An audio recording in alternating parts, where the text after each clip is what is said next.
El Señor esté con ustedes. Proclamación del Santo Evangelio según San Mateo. En aquel tiempo comenzó Jesús a anunciar a sus discípulos que tenía que ir a Jerusalén para padecer allí mucho de parte de los ancianos, de los sumos sacerdotes y de los escribas, que tenía que ser condenado a muerte y resucitar al tercer día. Pedro se lo llevó aparte y trató de disuadirle diciéndolo: no lo permita Dios, Señor, eso no puede sucederte a ti. Pero Jesús se volvió a Pedro y le dijo: apártate de mí, Satanás, y no intentes hacerme tropezar en mi camino, porque tu modo de pensar no es el de Dios, sino el de los hombres. Luego Jesús dijo a sus discípulos: el que quiera venir conmigo, que renuncie a sí mismo, que tome su cruz y me siga. Pues el que quiera salvar su vida la perderá, pero el que pierda su vida por mí la encontrará. ¿De qué le sirve a uno ganar el mundo entero si pierde su vida? ¿Y qué podrá dar uno a cambio para recobrarla? Porque el Hijo del Hombre ha de venir rodeado de la gloria de su Padre, en compañía de sus ángeles, y entonces le dará a cada uno lo que merecen sus obras. Palabra del Señor. Siéntense, por favor. El contraste entre la actitud de Pedro y la respuesta de Jesús a Pedro, que oímos el domingo pasado, y lo que hoy escuchamos es fuerte. El domingo pasado, dichoso Pedro, te abriste a la inspiración de Dios, te abriste al don de Dios de la fe. Por eso me pudiste reconocer como Mesías, por eso me pudiste reconocer como el Hijo del Dios vivo. Pero ahora no, Pedro, ahora te cerraste a la acción de la fe, te cerraste a la inspiración de mi Padre y estás hablando como los hombres, en la mezquindad de los hombres. ¿Cuál es la diferencia entre una y otra? Una diferencia muy grande. Cuando Jesús pregunta a sus discípulos: ¿y ustedes quién dicen que soy yo?, los está poniendo delante, obviamente, de una experiencia viva, cercana, que en realidad es haber visto en Jesús algo diferente en los demás. La conducta, su forma de tratar a los otros, sus actitudes, el uso de sus poderes, esa presencia de palabra y de autoridad, que no es una presencia, llamémosle así, humillante, abusadora, autoritaria. Y todo esto obviamente tuvo que haber llevado a sus discípulos a fisonomizar la figura de Jesús desde una perspectiva distinta a la que también ellos, incluso como cualquier otro judío que había interpretado a los profetas en forma equivocada y se había dejado llevar por las enseñanzas de los líderes religiosos de su tiempo, en donde el Mesías tenía que ser un hombre con poder, con prestigio, con éxito, con triunfo, y victorioso en las guerras y dominar todos los pueblos del mundo y expulsar a los romanos y cosas por el estilo. Esto precisamente genera el contraste de una respuesta. Los discípulos también se entusiasmaron con Jesús delante del poder humano de Jesús, por la perspectiva de un Mesías reinante, de un Mesías estadista, de un Mesías político. Y entonces eso, obviamente, delante de la confesión: tú eres el Mesías, el ungido de Dios, aquel que va a contar siempre con el poder de Dios para llevar adelante todas sus acciones bélicas, hace que Pedro le conteste así a Jesús, o más bien no le contesta, se lo lleva aparte. No, hombre, tranquilo, a ti no te va a pasar eso, ¿no? Tú vas a tener poder, tú vas a tener victoria, tú vas a tener siempre el brazo fuerte de Dios a tu lado, que no va a permitir que te pase estas cosas, ¿no? Tú vas a dominar a Israel, tú vas a dominar el mundo, Y por eso le contesta Jesús. La memoria nos tiene que llevar al lejano primer domingo de Cuaresma, exactamente la misma situación, Jesús acaba de ser ungido Mesías y Señor por el Espíritu Santo inmediatamente después de salir del Jordán, cuando Juan el Bautista lo bautiza, y ungido como Mesías del Señor, viene empujado al desierto, dice, viene empujado al encuentro consigo mismo. al encuentro de su vocación, al encuentro del diseño de vida que ahora tiene en sus manos, que es el diseño de vida que el Padre le ha confiado, y que es una misión, la misión precisamente de redimir y de salvar. Y por eso mismo tiene que estar seguro de esa misión, porque ha recibido también poderes, ha recibido cualidades, ha recibido dones que llevan y que facilitan para Jesús de Nazaret la misión de Mesías. Y por eso por ahí se mete el diablo, ¿no? Poderes extraordinarios, capacidad de liderazgo, vas a atraer multitudes, puedes hacer milagros extraordinarios, úsalos para ti, ¿eh? Ahí está la diferencia, ¿eh? Úsalos para ti, úsalos para satisfacerte, úsalos para dominar a la gente, úsalos para enriquecerte, úsalos para tener poder, úsalos para tener posición, úsalos para tener prestigio social, úsalos para ti, ¿eh?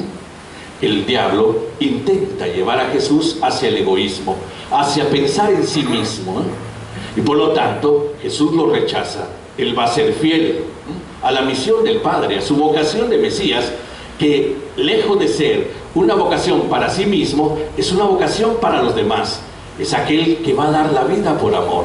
Nadie tiene amor más grande que el que sabe dar la vida por los que ama. Y exactamente en la misma escena, solo que la figura de Satanás ahora es Pedro, ¿no?, diciéndole exactamente lo mismo a Jesús. Recuérdate que tú tienes poder, recuérdate que tú tienes prestigio. Vas a Jerusalén y ahí te vas a sentar en el trono de Dios. Ahí vas a ser el que va a reivindicar el linaje de David. Ahí vas a dominar no solo a Israel, sino a los demás pueblos. Está escrito, ¿eh? Está escrito, ¿eh? Exactamente el lenguaje de Satanás. Usa todo para ti, ¿eh? A ti no te puede pasar eso. Tú no puedes morir, ¿eh? Deja a un lado toda esa tu insistencia de ser buena gente, toda esa tu insistencia de dar la vida por los demás, toda esa tu insistencia de ser servidor. Deja a un lado toda esa tu insistencia, ¿eh?, de ser alguien que no ha venido a ser servido, sino a servir. Pedro quiere empujar a Jesús hacia el egoísmo, ¿eh?, hacia usar para sí mismo su investidura de Mesías y Señor. Y por eso lo rechaza, ¿eh? Apártate de mí, Satanás. Ya no le dice Pedro. Hace 8 días le puso ese nombre, ¿no? Fundamento, piedra, ¿eh? Donde hay fe, ahí está la piedra, la fortaleza de la iglesia. Donde hay fe, ahí está la roca de la iglesia, ¿eh? Ahora ya no. Ahora te pareces más a Satanás. La versión griega dice que Jesús le dijo: ponte detrás de mí, Satanás. Es decir, tú me vas a seguir. Si me quieres seguir, te pones detrás de mí. Tú no me vas a mí torcer las intenciones de mi vida. Y por eso es claro Jesús: el que quiera seguirme. Miren, también el egoísmo nos invade aún en las mejores intenciones de fe. Bueno, no diríamos de fe, de religión. En las mejores intenciones religiosas.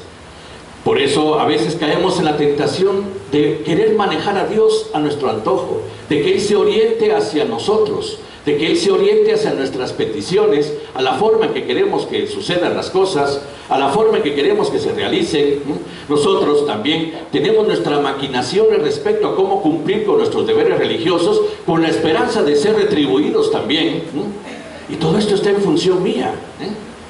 A veces la religión puede caer en el error, y a veces no somos conscientes de eso, de que la estamos manejando en función personal, para que tenga un efecto en mí, de acuerdo a lo que yo quiero que salga de todo esto, ¿eh?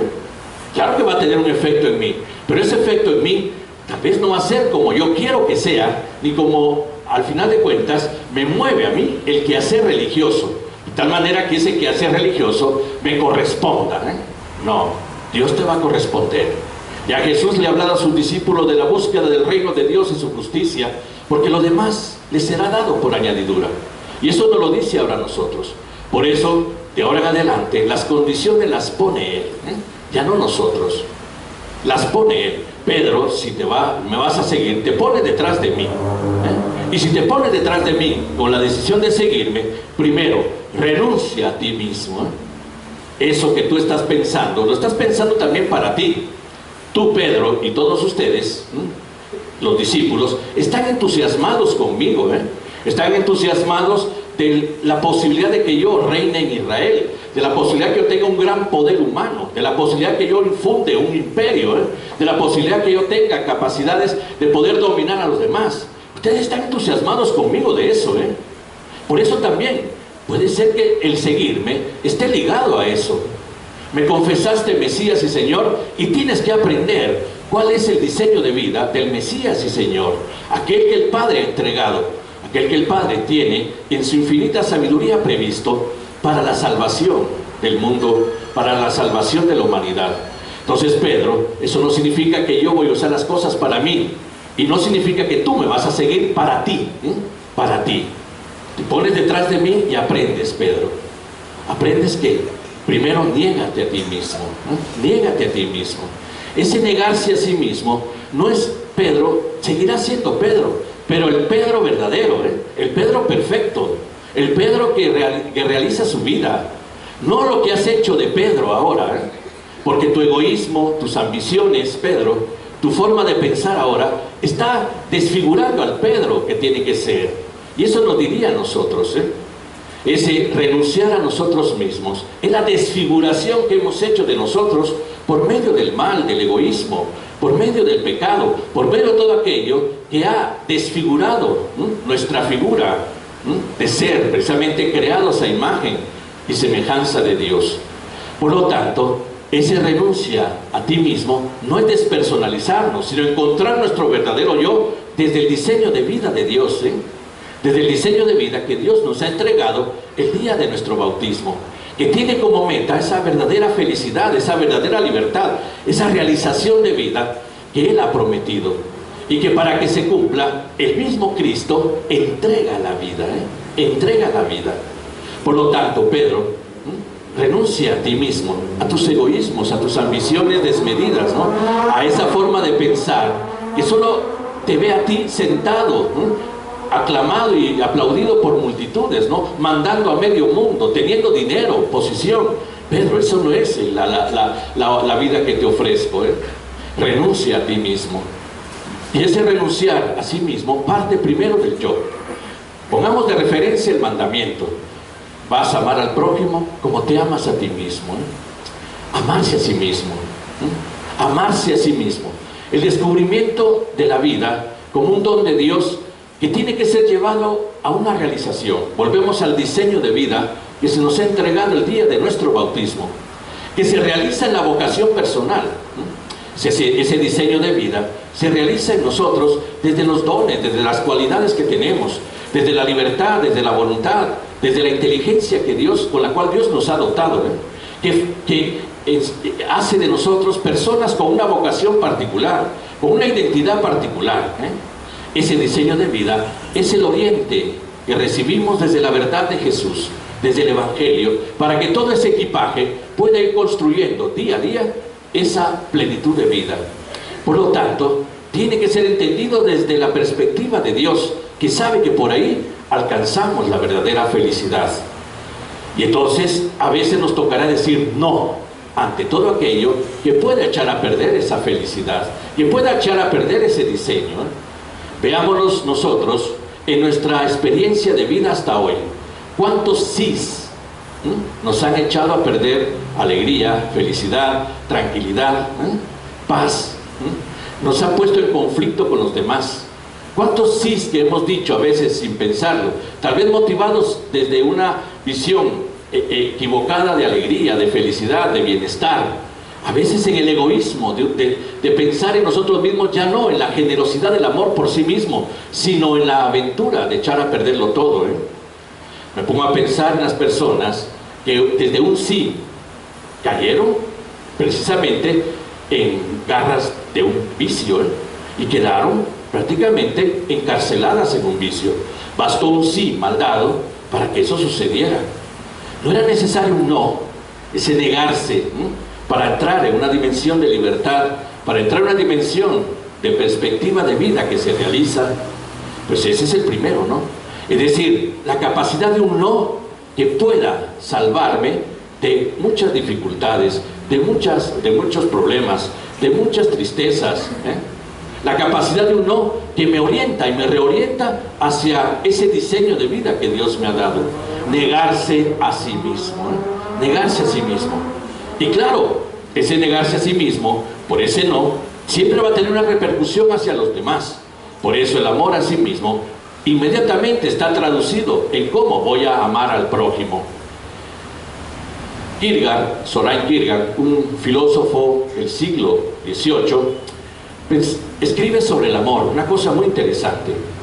Y en un momento él dice, ¿qué sucedería? Dos novios se conocen, se enamoran, pero uno es de un pueblo con una lengua y la otra es de un pueblo con otra lengua. ¿Qué van a hacer para entenderse? ¿Qué van a hacer para entenderse? Entonces dice, el esfuerzo del amor sería que uno de los dos aprenda el idioma del otro para poder comprenderse. Y esto es precisamente a lo que nos lleva entonces la capacidad de entender la negación de Jesús a Pedro, este rechazo a Pedro. Jesús sabe que su vida se realiza desde el amor, que es generoso, que es entrega, que es capacidad de satisfacción porque se ama. Nadie tiene amor más grande que el que da la vida por quien ama. La renuncia a sí mismo nos pone también delante de la perspectiva del amor al prójimo. Si bien me ha beneficiado porque un no bien dicho a tiempo me ha librado de un montón de dificultades, de tristezas, de dolores, de angustias, de esclavitudes, también ese no puede ser también una apertura a la satisfacción del amor. Y al amar como yo los he amado, dice Jesús, es lo que garantiza la alegría de los que andamos buscándola de verdad. Ámense como yo los he amado y mi alegría va a estar en ustedes y la alegría de ustedes llegará a su plenitud. ¿Cómo nos has amado, Jesús de Nazaret? Nadie tiene amor más grande que el que da la vida por quien ama. Ese no, ese negarse a sí mismo, abre la perspectiva de la donación. Cuando Kierkegaard dice esto, lo decía precisamente en el esfuerzo de uno que por amor al otro aprende el idioma del otro para poderse entender. ¿Qué es el matrimonio, por ejemplo, si no esa capacidad de donación? Si no esa capacidad de un no en mí para abrirme a un sí al otro. Por eso el matrimonio no es un camino para gente egoísta. Jamás, un egoísta jamás debería de pensar en el matrimonio. Jamás. Porque el egoísta que piensa en el matrimonio piensa en sí mismo, no piensa en el otro. Y manipula al otro para su propia satisfacción. Y entonces ya no es una comunidad de amor, de donación, donde el intercambio de esa capacidad de donarse hace que las cosas se construyan perfectamente. El matrimonio tiene como referencia precisamente la generosidad de la renuncia. Y por eso mismo es que de ahí surge la posibilidad de que el matrimonio tenga éxito. Libre de todo egoísmo, el matrimonio se abre a la dimensión de la alegría del que ama, porque el amar lo alegra, el amar lo realiza, como realizó a Jesús. Lo dijimos durante la celebración de Semana Santa con la crucifixión. ¿Cuál es el momento más satisfactorio de Jesús humanamente hablando? ¿Cuál es el momento en que su vocación se realiza plenamente? ¿Cuál es el momento en que en realidad Jesús siente que lo ha hecho todo perfectamente y que está satisfecho de eso? La paradoja es cuando está crucificado. Ese es el momento en que le dice al Padre: Padre, lo hice todo, Padre, lo cumplí todo, lo llevé al final. Con dificultades, claro que las tuvo. Humanamente hablando, también las tuvo, pero llegó al final. Esa capacidad de renuncia de sí mismo lo hace pensar en un proyecto realizado, en un diseño de vida realizado para sí mismo, pero que se abre precisamente la dimensión del amor de los demás. Nadie tiene amor más grande que el que da la vida por quien ama. La entrega de la vida de Jesús, la entrega que nos ha hecho otra vez hijos de Dios. La entrega de la vida de Jesús es la posibilidad que ahora tenemos de poder ir reconstruyendo nuestra vida para entender el diseño divino que Él nos dona el día de nuestro bautismo y ser capaces de llevarlo hasta su plenitud. Por eso mismo, sin Jesús, sin esa entrega, hubiera sido imposible que las cosas fueran como lo son ahora. Y por eso Él se da cuenta que ha realizado el diseño de vida de Dios y su satisfacción personal está ligada en ese momento a decirle al Padre: lo hice todo, Padre. Pero es un momento doloroso para ti, Jesús. Es un momento de mucho dolor físico. O sea, te tienen clavado, te estás desangrando. Ahí está la respuesta de Jesús. Y por eso mismo es que cuando invita a Pedro a seguirlo, nos invita a todos a seguirlo desde esas condiciones. Negarse a sí mismo, abrirse a la generosidad del amor, abrirse a la capacidad de dar la vida el uno por el otro, abrirse a ese amor que alegra, y por eso cargar la cruz. Entonces ya entendemos la razón de algo que va a ser dificultad. Jesús no quiere que el hombre adquiera el sufrimiento voluntariamente, o que lo busque en forma casi obsesiva. Una forma de interpretar precisamente en forma no correcta el sufrimiento cristiano, por ejemplo en ciertas espiritualidades de la Edad Media, incluso hasta la Edad Moderna, era precisamente esa, la búsqueda del sufrimiento por el sufrimiento en sí, porque se entregaba a Dios, ¿no? Y entonces, pues con todo el respeto de algunos santos de ese tiempo, pues se flagelaban, se ponían un montón de cosas encima, se buscaban sufrimiento físico a la fuerza. No, Jesús no buscó eso. Ya Jesús tenía las dificultades propias de la persecución, del maltrato. Me van a castigar y sin culpa, me van a condenar y sin culpa. Va a ser rechazado, va a padecer problemas con los ancianos y los sumos sacerdotes. El que sigue a Jesús se va a topar con dificultades. La dificultad de negarse a sí mismo para abrirse a la dimensión del otro ya genera precisamente una posibilidad de esfuerzo, ya genera una posibilidad de que me va a costar. La cruz de la que habla Jesús acá es la cruz lógica de aquel que deja de pensar en sí mismo para abrirse al amor de los demás. Es la cruz lógica de aquel que sabe decir un no aunque le cueste en ese momento y aunque tal vez signifique para él perder amistades, pero ese no era más importante para esa vida que tiene que realizarse en un diseño de libertad y de felicidad. La cruz puede ser ese no que te hace a veces pensar que tal vez pudiste haber dicho sí y tal vez estabas en mejores condiciones. Ese no pudo haber sido el no que de verdad te trajo más dificultades.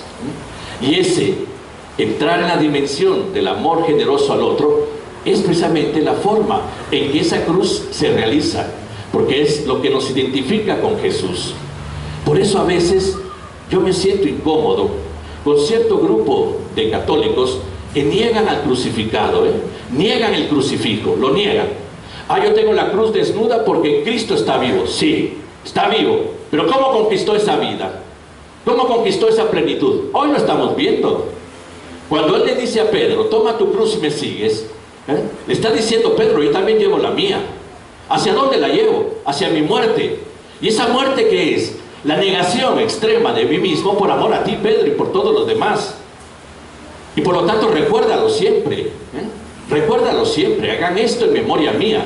Es el amor extremo que llevó al hombre a redescubrir la dimensión de la vida desde la perspectiva de Dios y poderlo construir y realizarse plenamente en ese amor. Y por lo tanto, cuando alguien me dice, yo ya no pongo crucifijos porque yo creo en Jesús vivo, es alguien que no quiere entender el sufrimiento, y lo está rechazando, y lo está rechazando.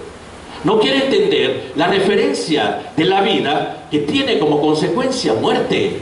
Es esa paradoja, muerte que se hace vida, gentes. El crucificado me recuerda a mí el extremo del amor. Claro, Él ha resucitado, pero la construcción de la plenitud de la vida se llevó desde la negación a sí mismo, cuando aceptó con toda libertad y con todo amor el proyecto del Padre que se le entregó para la salvación y la redención del mundo. Y por lo tanto, pongamos el crucificado. No es morbosidad de poner un cadáver ahí sangrando, no. Es el recuerdo de a lo que tenemos que llegar los cristianos cuando precisamente nos decidimos a seguir a Jesús en sus pasos. Niégate a ti mismo, niégate a ti mismo. Esa es muerte también.